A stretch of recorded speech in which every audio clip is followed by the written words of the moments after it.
Assalomu alaykum. Bugun 4-mavzuda geografik axborot tizimlarini tanlash mavzusida gaplashamiz. Sohalarda qo'llaniladigan geografik axborot tizimlari, sohalarda va ularning ahamiyati haqida sizlar bilan gaplashamiz. Geografik axborot texnologiyalarini tanlash jarayoni quyidagi mezonlarga asoslanadi. Birinchisi maqsad va vazifa. Qaysi sohada va qanday maqsadlarda ishlatilishiga ko'ra geografik axborot texnologiyalarini tanlashimiz mumkin bo'ladi. Masalan, kartografiya, ekologiya, transport yo'nalishlariga qarab boshqa bir geografik tizimlarni tanlashimiz mumkin bo'ladi. Dasturiy ta'minot tijorat maqsadida bo'lsa, demak ArcGIS, MapInfodan yoki ochiq manbali bo'lsa, QGIS, GrassGIS texnologiyalaridan foydalanishimiz mumkin. Ma'lumot manbalari masofadan zondlash, sun'iy yo'ldosh tasvirlari va statistik ma'lumotlardan foydalanishimiz mumkin. Texnik imkoniyatlar, kompyuter quvvati, serverlar, saqlash tizimlari. Xarajat va litsenziyaga keladigan bo'lsak, loyiha budjeti va foydalanish imkoniyatidan kelib chiqqan holda axborot texnologiyalarini foydalanishimiz mumkin bo'ladi. Axborot texnologiyalari turli sohalarda keng qo'llaniladi. Ular orqali tahliliy xaritalar, prognozlar, vizual modellar yaratishimiz mumkin. Quyida mana shu sohalarning bir nechtasini maketlarda ko'rib chiqishimiz mumkin bo'ladi. Asosiy birinchi tizimimiz ekologiya va tabiatni muhofaza qilish. O'rmonlarning kesilishi, suv resurslari, havoning ifloslanishi, monitoringi kabilarni axborot texnologiyasining mana shu sohasida ko'rishimiz mumkin bo'ladi. Masalan, Orol dengizi havzasidagi ekologik o'zgarishlarni kuzatishimiz, ularning inson salomatligiga qanchalik darajada ta'sir qilayotgani yoki kelajakda Orol dengizi atrofida yashaydigan aholining salomatligiga yetadigan zararlarni oldindan bashorat qilishimiz mumkin bo'ladi. Keyingi sohalardan biri bu qishloq xo'jaligi. Qishloq xo'jaligi sohasida ham axborot texnologiyalari juda keng qo'llaniladi. Masalan, yer unumdorligini baholash, suv ta'minoti, ekin maydonlarini boshqarishni nazorat qilishimiz mumkin bo'ladi. Masalan, paxta va g'alla maydonlarini masofadan tahlil qilishimiz, ularni qachon, qanday usullarda sug'orishimiz yoki mana shu paxta va g'alla maydonlaridan kelajakda qancha mahsulot, qancha xom ashyo olishimizni oldindan bashorat qilishimiz mumkin bo'ladi. Keyingi asosiy yo'nalishlardan biri shaharsozlik va qurilish. Yangi yo'llar, uy-joy massivlari, infratuzilma loyihalarini ishlab chiqishda foydalanishimiz mumkin bo'ladi. Masalan, Toshkent shahrida transport qatnovini tahlil qilishimiz, tirbandliklarni oldini olish uchun bir nechta choralar ko'rishimiz yoki yangi yo'llar qurish yoki yangi yo'llarni kengaytirish masalalarini ko'rib chiqishimiz zarur bo'ladi. Keyingi soha transport va logistika sohasi. Bu ham demak axborot texnologiyalarida asosiy qo'llaniladigan vositalardan, yo'nalishlardan biri hisoblanadi. Bu yerda yo'llar, temir yo'llari, yuk tashish yo'nalishlarini optimallashtirishimiz, masalan, avtomobil yo'llarida tirbandlikni kamaytirish chora-tadbirlarini ko'rishimiz mumkin bo'ladi. Bundan keyingisi demak favqulodda vaziyatlar boshqaruvi sohasi. Bu yerda zilzila, toshqin, yong'in kabi tabiiy ofatlarni bashorat qilishimiz, xavf zonalarini belgilash va ularni oldini olish yo'llarini ko'rib chiqishimiz zarur bo'ladi.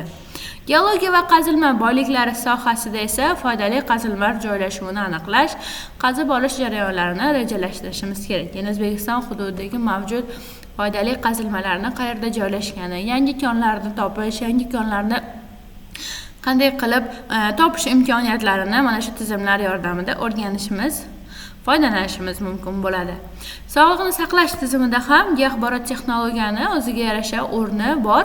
Ya'ni kasalliklarning hududiy tarqalishini tahlil qilish, epidemiya o'choqlarini aniqlashimiz mumkin bo'ladi. Misol tariqasida, demak COVID-19 davrida kasallanish xaritalarini qaysi davlatlarda qancha aholi kasallandi yoki qaysi hududlarda COVID-19 ko'proq tarqalganini kuzatib borish imkoniyati bo'lgan. Demak, bu ham axborot texnologiyalarini bitta yo'nalishi hisoblanadi. Sohalarda axborot texnologiyalarining foydalanishining qanday ahamiyati bor? Birinchi o'rinda aniqlik va tezkorlik, hududiy ma'lumotlarni real vaqtda tahlil qilish imkoniyatini beradi. Resurslardan oqilona foydalanish, yer, suv va energiya manbalarini samarali boshqaradi. Qaror qabul qilishni qo'llab-quvvatlash, hukumat va tashkilotlarga ilmiy asoslangan qarorlar qabul qilish imkoniyatini beradi. Prognoz qilish, kelajakdagi o'zgarishlarni oldindan ko'ra olish mumkin va vizual ko'rinishda murakkab ma'lumotlarni xarita va grafiklar orqali tushunarli holatda ifodalashimiz mumkin bo'ladi. Geografik axborot tizimlari bugungi kunda ko'plab sohalarda muhim o'rin egallaydi. Ularni tanlashda sohaning o'ziga xosligi, maqsad va mavjud texnik imkoniyatlar hisobga olinadi. Axborot texnologiyalari orqali turli sohalarda samaradorlik oshadi, vaqt va mablag' tejaladi, hamda ilmiy asoslangan qarorlar qabul qilish imkoniyatini beradi.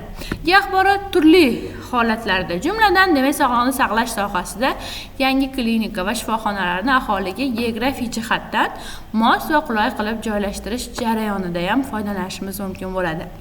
Yoki yuk tashish bilan shug'ullanadigan korxonalar uchun yo'l marshrutlari va jadvallarni tuzish va aniqlashda. Avtomobil yo'llarini quruvchi korxonalarga yangi trassa va yo'llarni loyihalashda eng maqbul variantlarni tanlashda. Geodemograflar uchun yangi savdo majmualarini barpo etish va ularga joy tanlashda, ya'ni qayerda yangi savdo majmualarini qursa aholi uchun yaxshi, yoki ana shu savdo majmuasi uchun ko'p xaridorlar jalb qilish imkoniyati beradigan rejalarni tuzib berishda ham foydalanishimiz mumkin bo'ladi. O'rmonchilik korxonalari uchun o'rmon holatini yangilash, rekreatsiya parklarini barpo qilishdan iborat. Davlat fondidagi yerlarni to'g'ri va oqilona foydalanishda ham axborot texnologiyalaridan foydalanishimiz mumkin bo'ladi.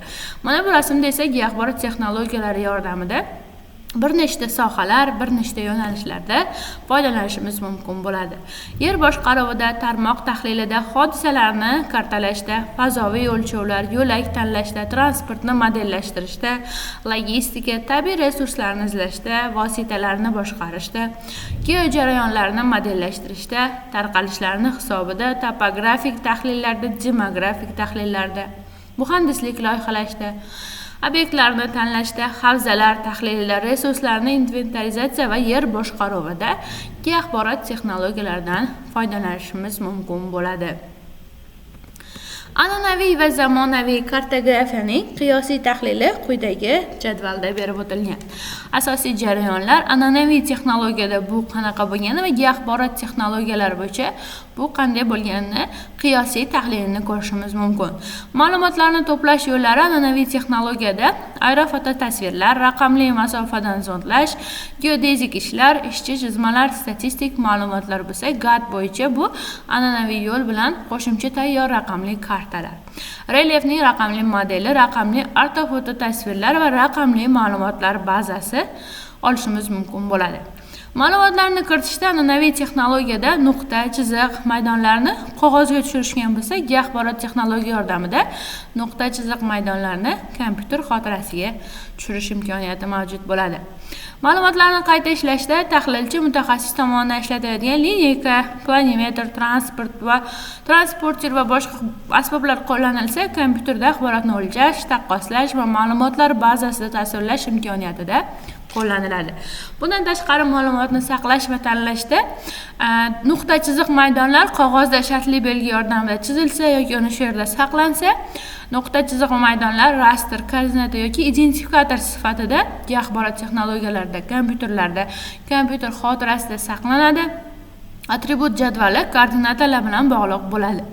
Tanlashda kompyuter orqali izlashning samarali usullaridan foydalaniladi.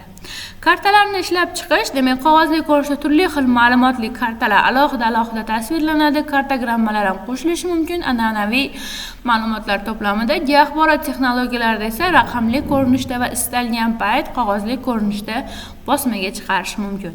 Barcha ma'lumotlarni yagona umumiy karta sifatida qatlamlarga ajratgan holda tasvirlash va boshqa turdagi statistik diagrammalar hamda jadvallarni birlashtirib chiqarish imkoniyati mavjud.